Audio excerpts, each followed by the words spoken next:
Bienvenidas y bienvenidos a otro espacio más de este podcast con voz propia. Roberto, ¿cómo estás?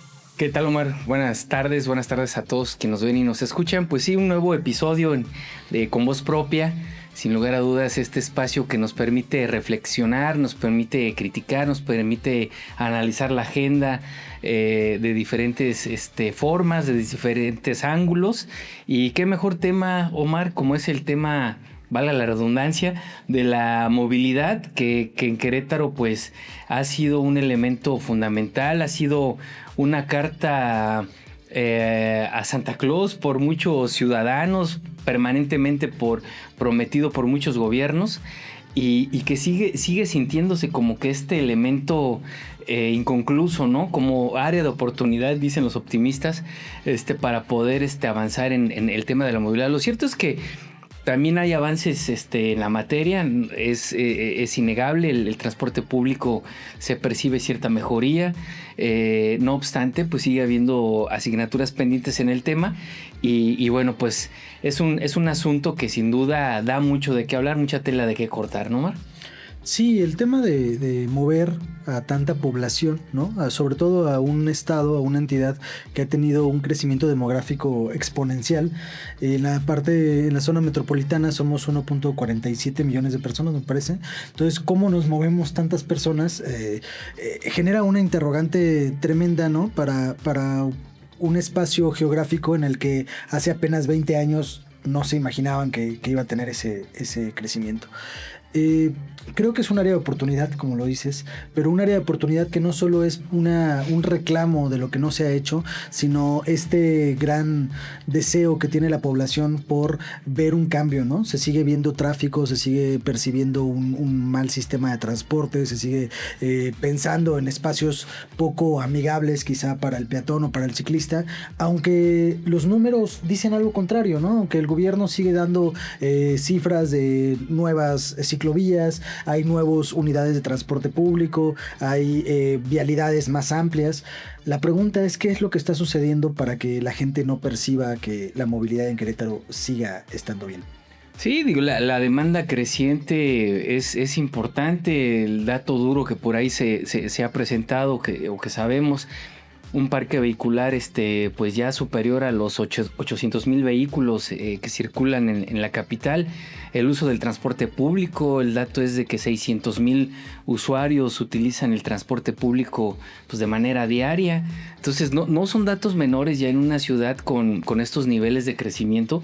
No son datos menores el que se tengan que realizar acciones y obras pues muy dirigidas al tema de la movilidad y que esto pues impacte pues a todos los sectores de la población. Un transporte público de calidad pues debe de ser parte de las políticas públicas de cualquier gobierno.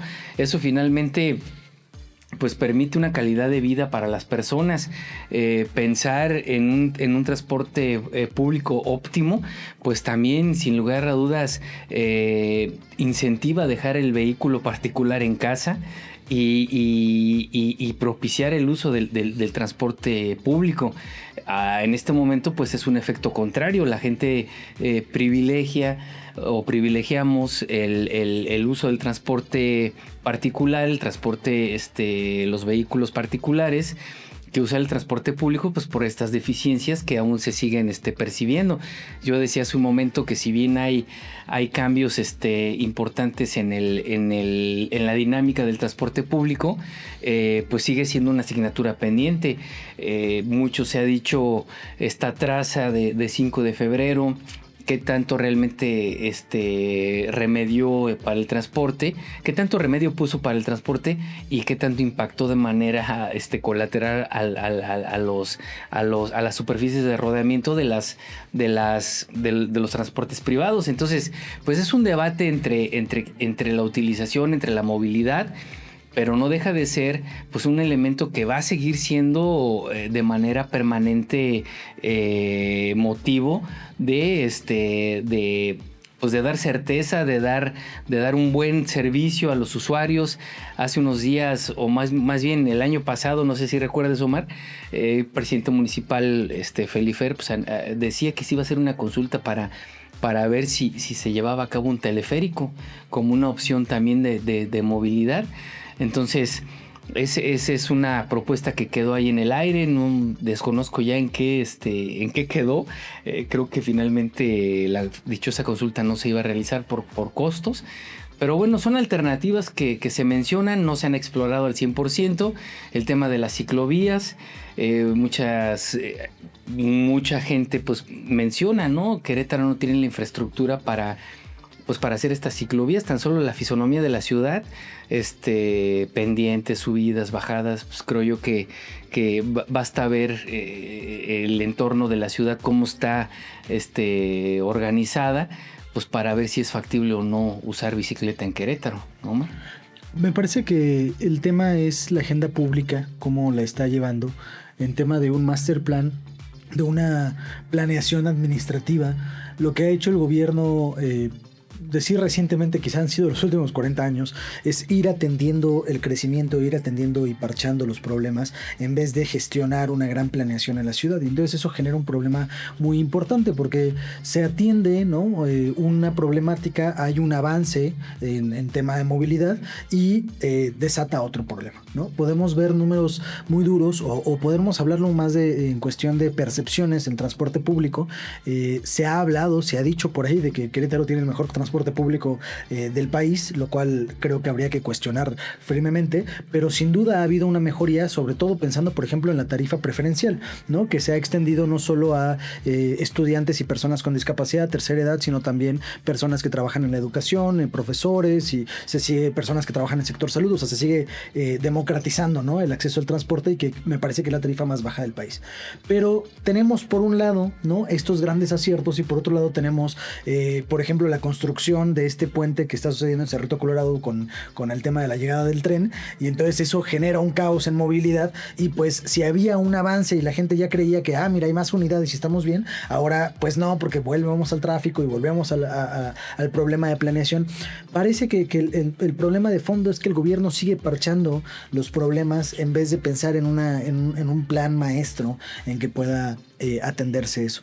Y creo que eso sucedió también con el tema del 5 de febrero, el cual inminentemente parecía importante hacer esta construcción sobre todo del tema pluvial, ¿no? Y el Cárcamo y demás, pero pues en realidad un día a las 3 de la tarde, una hora pico, un viernes a las 5 de la tarde, el tráfico es el mismo que había hace años antes de la construcción. Entonces, en realidad, ¿qué fue lo que cambió? Sí, una mejoría en lo pluvial. Bueno, pues que parcharon una problemática latente, pero eso no permitió hablar de un plan maestro, de una gran planeación de la ciudad. Y creo que eso es lo que está atendiendo la población, porque si bien Querétaro sigue siendo un espacio donde abre, ¿no?, los brazos a nuevos integrantes, a que las personas vengan a vivir acá, se habla de creación de empleo, se habla de negocios, pero también pues no hay capacidad para soportarlos en la zona conurbana. Totalmente de acuerdo. Los gobiernos pues deben de plantear. Yo creo que la agenda pública de los últimos años se ha centrado en el tema del transporte.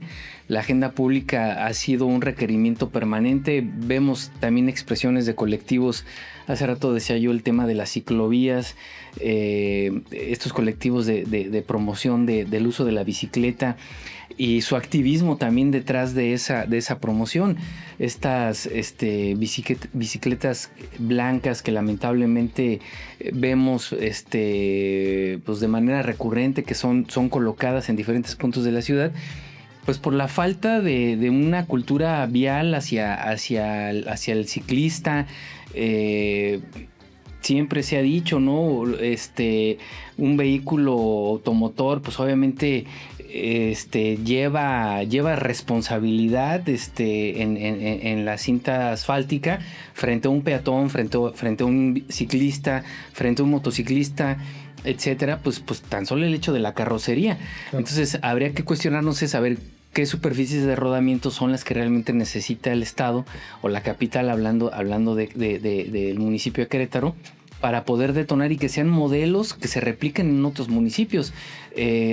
Porque en ese sentido, Omar, creo que tomar como modelo ciclovías hechas en Arroyo Seco, en Jalpan, para ponerlas de este lado, pues como que algo no cuadra, ¿no? Es algo totalmente diferente. Entonces sí tenemos que comenzar a escuchar a estas voces que finalmente no dejan de hacer activismo, no dejan de salir a la calle. Vemos el tema de los patines, los scooters, ¿no? Este ejercicio de implementación que el gobierno implementó a través de una empresa privada, pues como uso del scooter como tema de movilidad.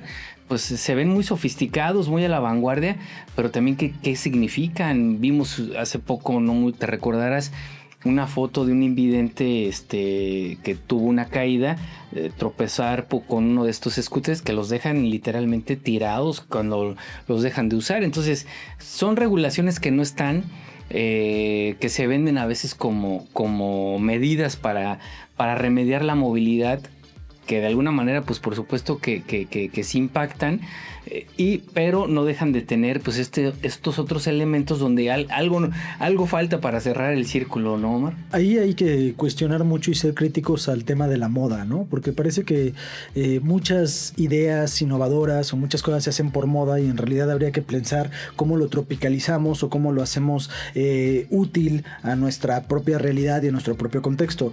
Recuerdo una columna del periódico Tribuna hace tal vez 8 o 9 años, ¿no? Cuando empezó todo el gran auge de las ciclovías con Marcos Aguilar al frente de la alcaldía de Querétaro, y decía la columna: Querétaro ha sido históricamente un pueblo o una ciudad, un pueblo, decía, primero habló de la industria textil, ¿no? Un pueblo textil, luego fue un pueblo panadero, un pueblo globero, pero jamás fue un pueblo bicicletero, habría el columnista.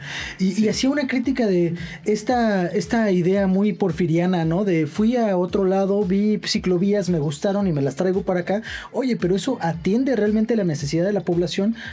Hacer ciclovía no es apartar un carril y pintarlo de verde. ¿Qué tipo de pavimentación se requiere? ¿Cómo tienes esos señalamientos? Y entonces, ¿por qué la bicicleta es importante en términos de ecología, de movilidad, de salud pública, de facilidad, de economía? Y no solo porque la ciudad se vea más armónica y se vea más bonita pintada ahí, ¿no? Creo que eso es lo que sucedió con los scooters y con muchas cosas que por moda se han intentado traer y que falta esa sensibilidad a atender si realmente son útiles o no son útiles, ¿no? Si realmente incluso, y creo que eso es bien importante señalarlo, si incluso la educación y la cultura vial de la localidad lo permite. Pensemos en este último gran cambio, ¿no? La prohibición por parte del municipio de Querétaro, las vueltas a la derecha, ¿no? Esta reforma al código vial. Yo cuestiono mucho si realmente eso genera el nivel de seguridad que por lo que realmente lo hacen. O sea, se supone que da un lugar al peatón. Y me parece adecuado porque muchas veces esa vuelta continua, hago comillas, es peligrosa para el peatón.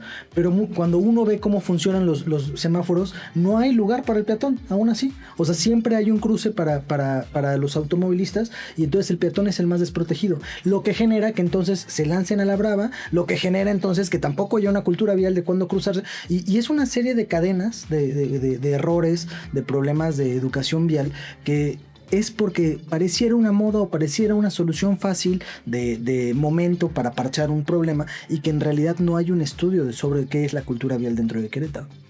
Agregar ahí, Omar, lo dices bien, lo dices muy bien, que pues tal parece que el diseño de la ciudad pues está pensado más bien para los vehículos, está pensado para los coches 100%, o sea, no está pensado para las personas, no está pensada para las bicis, no está pensada para las motocicletas. Y ahí genera un problema, porque si es una ciudad pensada para los automóviles, ¿qué hacemos con la 57 que te puedes tardar 2 horas de la entrada de Querétaro, ¿no? Del entronque de la carretera hacia Bernal y a Tequisquiapan y a la entrada de la ciudad? O sea, aún ha fracasado para una ciudad pensada como vehículos. Generamos ese problema. Es un reto en la agenda pública de los gobiernos locales, sin lugar a dudas. Es un reto pues para para las investigaciones presentes y futuras que seguramente los artículos que se dan a conocer, estos ejercicios de gobiernos comparados, como bien decías al principio, tal parece que fui a Ámsterdam y vi ciclovías, y como allá jalan, pues igual y aquí sí, ¿no? Entonces no es así. Creo que la agenda va a tener que transitar hacia estudios muy profundos en cuanto a la fisonomía de la ciudad, los requerimientos, los traslados, las dinámicas de las ciudades, ¿no? Hoy cada vez es más evidente los polos de desarrollo, en cómo está creciendo la ciudad. Ya lo que se quedó en el centro es uno, lo que se desarrolla para otros puntos de la ciudad. Por citar un ejemplo, ya la zona del Refugio, Cibatá, Saquia, todo es totalmente otra dinámica, totalmente diferente a la que está de este lado. Entonces, pues todos estos elementos pues van transformándose, van cambiando. Y vamos, el transporte público debe de prevalecer, debe de ser presentado como un elemento que venga a resolver el traslado de las personas, y no solo como meramente como traslado, sino con elementos de un transporte digno, ¿no? O sea, un transporte que realmente llame a la dignidad de las personas, y no meramente con una flotilla de camiones. Recuerdo, por citar nuevamente un ejemplo, los camiones chinos que trajo siendo gobernador Pancho Domínguez, pues la verdad es que muchos de ellos ya no sabemos dónde estarán, o estarán en algún corralón, en algún panteón seguramente de transporte público por ahí en algún punto de la ciudad. Pero es eso, ¿no? O sea, estos nuevos camiones, las orugas, que parecen ser un poco más más efectivas, al menos en cuanto a la movilidad de las personas. Pero bueno, o sea, tal parece que es aprender sobre el error, no echando a perder se aprende, suena esa lógica. Y detrás de ese echándose a perder se aprende, pues hay una afectación a los usuarios y hay una afectación al erario público, sin lugar a dudas. Sí, así es. Queda cuestionarnos cómo hemos dejado de lado toda esta idea del civismo y de la ciudadanía, más allá de las normas que muchas veces son estrictas, sino cómo tenemos una cultura vial y cómo eso nos lleva a generar una sinergia que ponga una responsabilidad en el gobierno, que realmente sea un transporte digno, una movilidad efectiva, y nosotros gestionarlo también como población. Pero eso es muy importante, que nos lo cuestionemos y que lo digamos con voz propia. Muchas gracias por acompañarnos en otro espacio para poder analizar sobre nuestro entorno en este podcast con voz propia. Pues muchas gracias, no se olviden seguirnos en nuestras redes, estamos como Voz Propia en Instagram, Facebook, X, TikTok, y bueno, pues ahí nos saludamos, seguimos recibiendo sus mensajes, y muchas gracias. Este es un podcast pues para todos.